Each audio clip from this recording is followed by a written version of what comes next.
BD Law, o podcast sobre desenvolvimento de negócios no mercado jurídico. Este podcast conta com o apoio da CRWA, uma agência digital especialista em web design, e-commerce, websites e marketing digital. CRWA, há 14 anos entregando performance e resultados de comunicação. TKRA Contabilidade, a contabilidade certa para o crescimento da sua empresa. Já ouviu falar em Legal Design? Não? Procura por Bits Legal Design, criando documentos que qualquer pessoa entende. Sejam muito bem-vindas e bem-vindos. Eu sou seu host, Gabriel Bidini, especialista em desenvolvimento de negócios no mercado jurídico, e este é o episódio do BD Law Inovação. Aqui você vai acompanhar conversas com profissionais que estão liderando transformações em suas áreas do universo jurídico ao ecossistema de inovação, passando por startups, legal techs, law techs, empresas e muito mais. Um espaço para explorar ideias, tendências e caminhos que conectam o direito à inovação. E hoje vamos falar sobre como a inovação pode trazer mais negócios para os escritórios de advocacia. Para falar sobre o tema, convidamos Lucas Magalhães, gerente de desenvolvimento de negócio e inovação no VBSO, advogados com mais de 12 anos de experiência, que viu na inovação um caminho para ir além do direito e desenvolver soluções que melhoram a vida de pessoas e os resultados de empresas. E além disso, já é o segundo episódio, Lucas Magalhães aqui com a gente. Lucas, seja muito bem-vindo e obrigado por aceitar novamente o nosso convite, viu, cara? Gabriel, imagina, eu que agradeço. Fico super feliz aí em a gente bater mais um papo. Tamo junto, Lucas. Lucas, e para quem não te conhece, aí conta brevemente sobre a sua trajetória, como você foi parar nessa área. Bem, eu sou advogado de formação, né? Desde 2016 eu comecei a atuar com o mercado de startups e de tecnologia e fui me apaixonando pela ideia de você transformar a ideia em uma coisa que ganha vida sozinha, né? Que vira um produto, que vira uma empresa, que vira uma tecnologia nova. E com o passar do tempo fui descobrindo que o que eu mais gostava era de unir as diversas pontas que faziam esses projetos ficarem de pé. E eu fui me apaixonando por esses assuntos, fui navegando por isso, tive uma área de direito digital durante vários anos, e aí fui descobrindo que eu gostava muito de outros assuntos que não eram justamente as especialidades jurídicas, e quando a gente vai buscando alguma coisa, às vezes o universo encaixa a gente nos lugares certos, né? E cheguei nesse cargo que eu estou hoje, que é gerente de desenvolvimento de negócios e inovação dentro do VBSO Advogados. Meu papel aqui do escritório é ser um grande gestor de conexões e interesses aqui, né? Então eu faço a ponte entre o mercado de startups e o escritório, a ponte entre os times jurídicos e os times administrativos, e a ponte entre os próprios times jurídicos, e a gente vai encontrando nesse caminho oportunidades de melhorar o serviço que a gente presta para os clientes, melhorar a interlocução entre as áreas de negócio, entender como que a tecnologia pode facilitar o trabalho dos advogados e do time administrativo, olhando para novos modelos de negócio dentro do direito, olhando para como o mercado está se transformando e como a gente pode ajudar, inclusive, a liderar, né, essa transformação do mercado. Sensacional, Lucas. Lucas, sabe que eu tenho uma grande admiração por você, eu adoro as nossas conversas. E, cara, indo aqui direto no tema, eu queria que você falasse pra gente como que a inovação pode ajudar o escritório de advocacia a gerar novas oportunidades de negócio. Esse é um assunto muito legal, viu? Acho que a inovação ela consegue ajudar o escritório, especialmente quando a gente olha para fora do modelo de negócio, o escritório de advocacia típico, né? De prestação de serviços profissionais, tá? Então a gente eu gosto muito de olhar para a jornada do nosso cliente e entender o que a gente entrega dentro dessa jornada do cliente, né? Onde que ela começa, onde que ela termina, em qual fase a gente se encontra hoje, né? E aí eu acho que a inovação, seja ela incremental, seja até disruptiva, é onde a gente vai encontrar esses caminhos para entender, será que o meu escritório ele consegue gerar valor para esse cliente antes dele entrar? Então, por exemplo, uma coisa que a gente faz aqui no escritório a gente tem a escola do VBSO Expertise, né? Um dos cursos do VBSO Expertise é voltado para pequenas empresas que estão pensando em fazer um M&A, né? Então, esse cara, ele não vai contratar um advogado agora porque ele está começando a conhecer o assunto, né? Mas ele pode fazer um curso com um advogado especializado no assunto para ele poder estar melhor preparado até para discutir com o advogado dele, seja o VBSO, seja outro escritório, né? Depois que o cliente sai da nossa esteira, por exemplo, né? Por que o escritório de advocacia não pode ser um vetor de novos negócios para esse cliente, né? Então, isso são todas ações de inovação que não estão nesse antro da inteligência artificial, dos agentes de IA, das grandes automações, sabe? Mas a inovação ela ajuda a gente a olhar para fora do nosso espectro e entender como outras empresas prestam serviços que fazem sentido para os nossos clientes, aonde essas empresas entregam valor que o escritório tipicamente não entrega e como a gente pode adaptar isso, porque o escritório, o ecossistema do escritório consegue entregar para esses clientes. Pô, muito legal, Lucas. E Lucas, na sua visão, cara, de que forma que a inovação pode ajudar a trazer um diferencial competitivo em um mercado cada vez mais acirrado, vamos dizer? Ah, com certeza. E aí, cara, eu acho que isso é um jeito muito legal da gente olhar para os Alternative Legal Services Providers, né? Essas empresas que a gente chama de Law Techs e Legal Techs aqui no Brasil e lá fora, acho que é um mercado muito maior, né, do que esse que a gente tem aqui no Brasil, mostram exatamente isso, né? Elas mostram como é possível gerar valor para o cliente fora do típico serviço jurídico, né?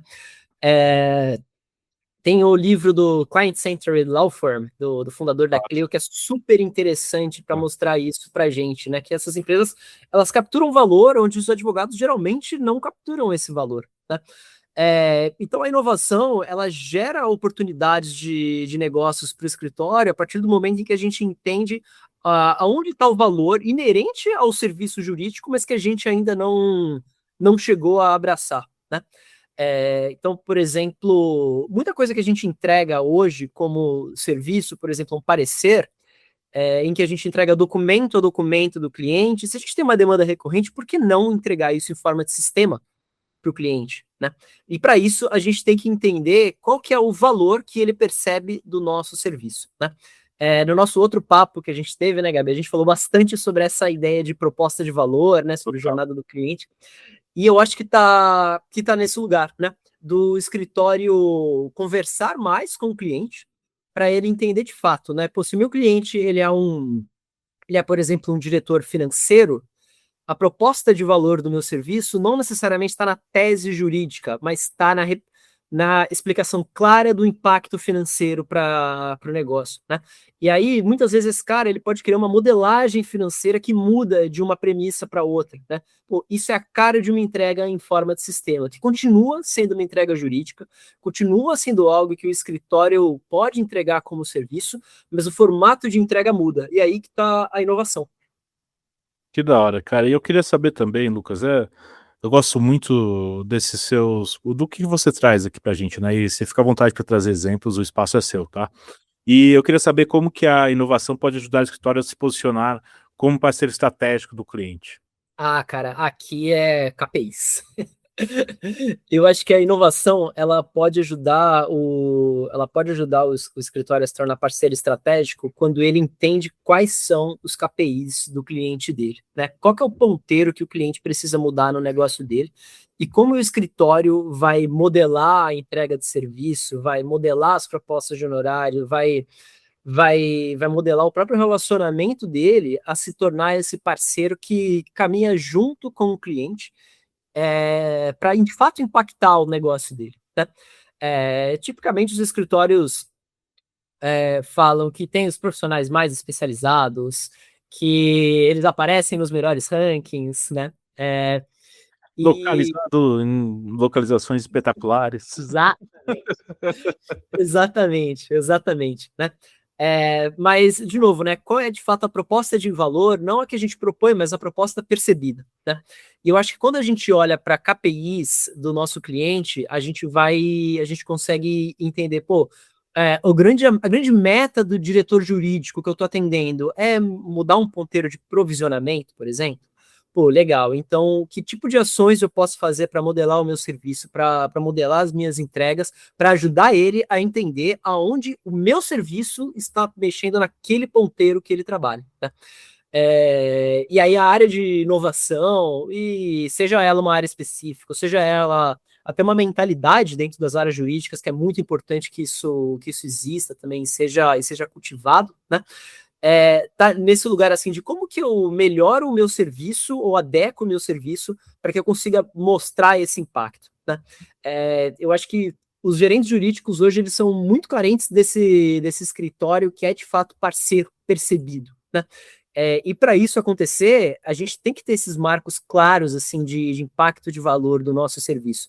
E se toda atividade do nosso cliente é metrificada para os OKRs, para os KPIs dele, eu acho que a atividade do escritório de advocacia também precisa se direcionar um pouco mais para isso, para ser de fato metrificável. E a iniciativa da extração dessas métricas ser de fato do escritório, né? Ah, cara, da hora demais. Lucas, sabe, você sempre me faz aqui ficar pensando tudo a maneira como que eu faço as coisas, tudo. Então, pra mim, conversar com você sempre me abre muito a cabeça, cara. Eu queria saber, cara, na sua visão, qual a relação entre inovação, eficiência operacional e crescimento de receita? Isso. Cara, aqui é o grande funil que a gente estava conversando antes de começar a entrevista. Total. Cara, e é exatamente aquilo que você tinha comentado, né? Não dá pra gente sair implementando ferramenta, colocando projetos na mesa sem saber para onde que a gente vai, né? Então, para a gente falar de eficiência operacional e falar de crescimento de receita, a gente tem que primeiro entender qual que é o nosso estado atual das coisas, né? Então, se eu quero um sistema de gestão de contencioso, porque eu vi que ele implementa workflows automatizados, né? Legal. Quando eu falo de eficiência operacional, o que isso quer dizer? Isso quer dizer menos horas do meu advogado que faz essas atividades de controller? Isso quer dizer mais peças que esse advogado vai poder passar a entregar para o meu time? Isso quer dizer um menor ciclo de entrega de trabalho? O que eu quero mexer? Qual ponteiro eu quero mexer, né? E muitas vezes os escritórios eles precisam descobrir qual ponteiro eles têm hoje para isso, né? E isso é um trabalho que precisa ser feito, né, pelos escritórios para entender, qual que é a minha situação atual, o quanto eu quero melhorar, para onde eu quero melhorar, né? E isso bem estruturado, e a gente descobrir exatamente quais são essas dores, aí eu acho que vale a pena a gente entender quais são os projetos que vão fazer sentido, né? E aí a gente tem projetos que eles impactam diretamente receita. Então, quando eu desenvolvo projetos aqui para geração de identificação de potenciais leads para projetos do escritório, para temas de interesse do escritório, quando a gente desenvolve eventos privados e a gente faz uma seleção específica de clientes que podem ter mais aderência a esses produtos do escritório, né? Esses são projetos que de fato têm impacto de receita, né?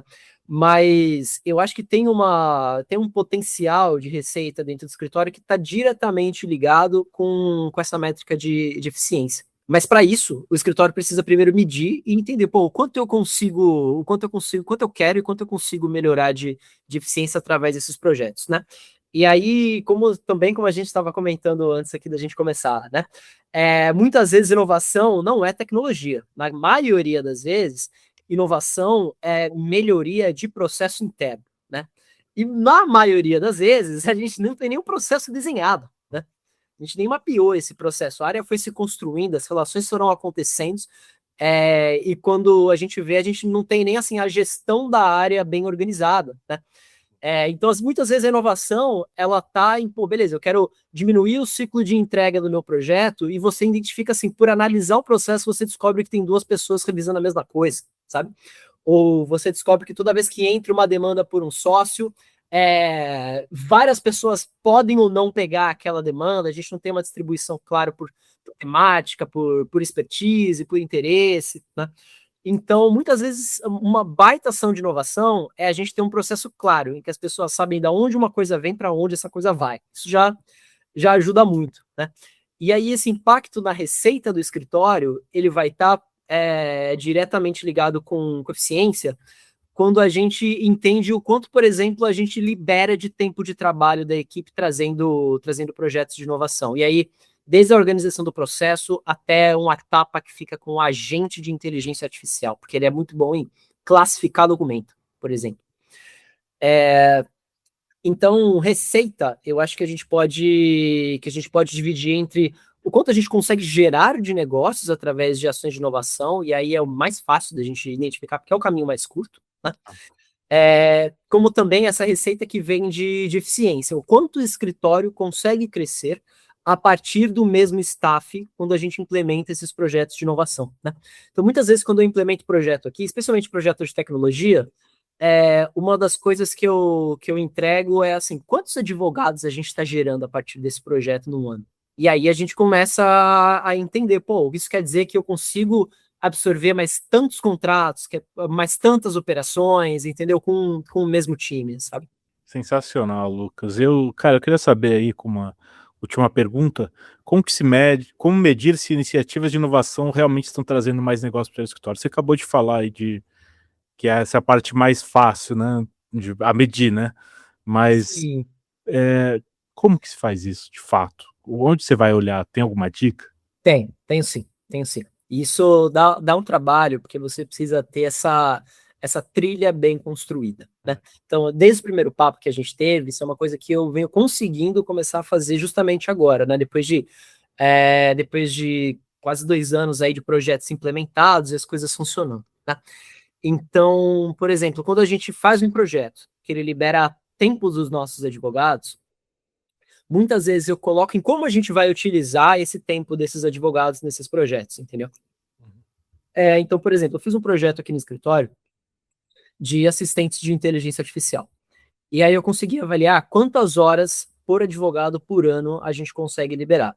A partir disso, eu faço o cálculo de se metade dessas horas forem gastas em projetos promocionais e 1/3 desses projetos promocionais se tornarem prospecção de clientes, a gente consegue chegar num valor específico de quanto é possível gerar de receita para o escritório, de quando a gente tem de receita potencial, tá?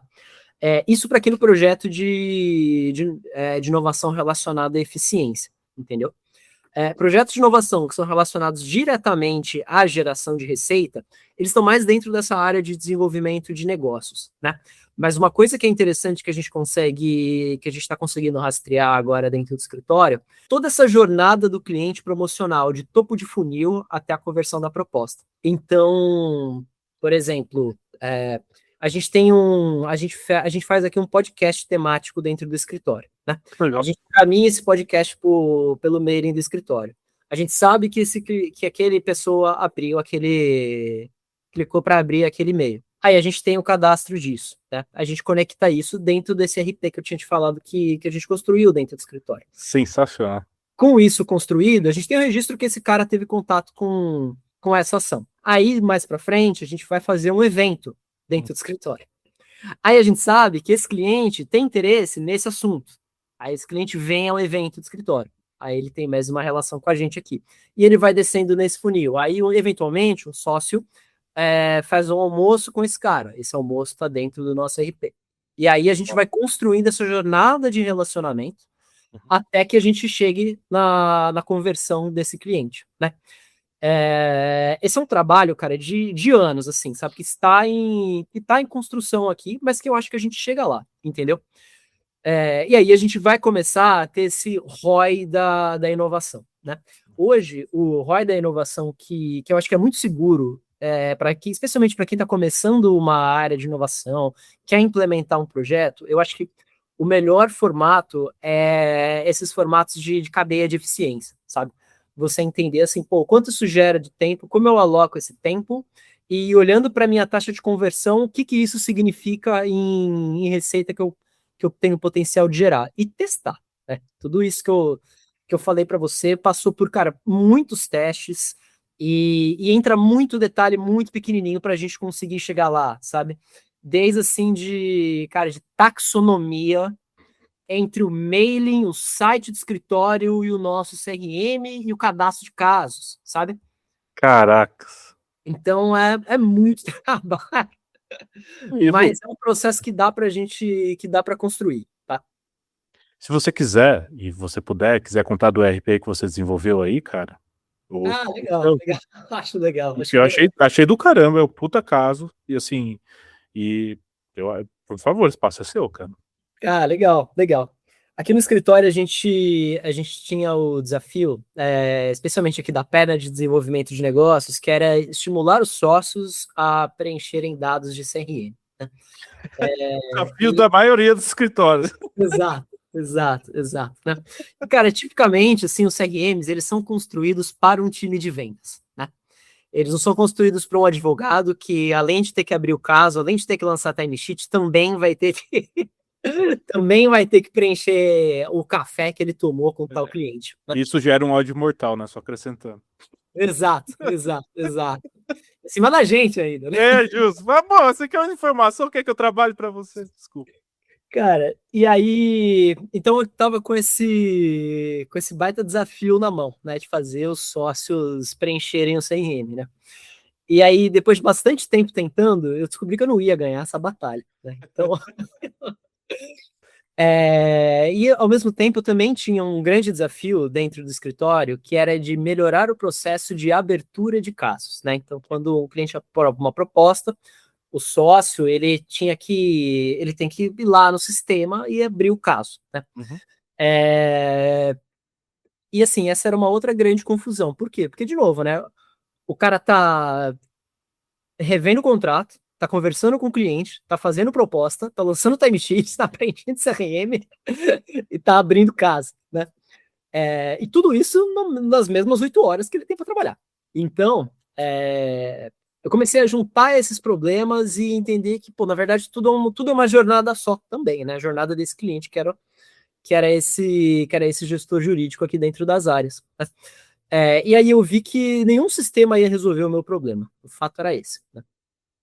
Então, o que eu fiz? Pensei, bem, eu vou tentar montar o meu. E aí eu comecei a acessar umas ferramentas de no-code, de low-code, fui aprendendo na marra, estruturação de bancos de dados, jornada do usuário, interfaces e tal.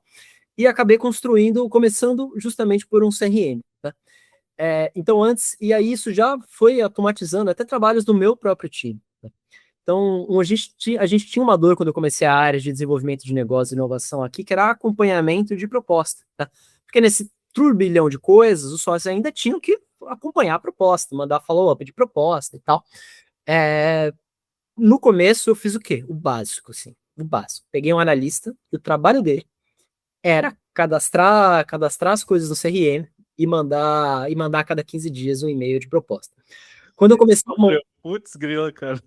cara, quando eu comecei a montar esse CRM, eu falei, cara, a primeira coisa que eu vou automatizar é isso. Então hoje os sócios eles recebem a cada 15 dias um e-mail automático do nosso CRM já com todas as propostas, o status, quando foi o último contato que ele teve com o cliente, Que né? da hora.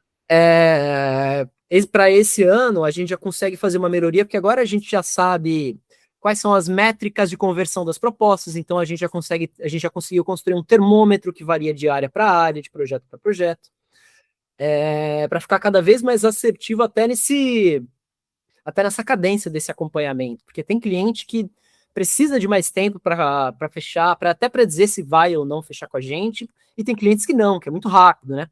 Então não dá para você ter o mesmo prazo de acompanhamento para os dois, né? Então a gente já está conseguindo também construir esse acompanhamento dinâmico usando esse sistema, né?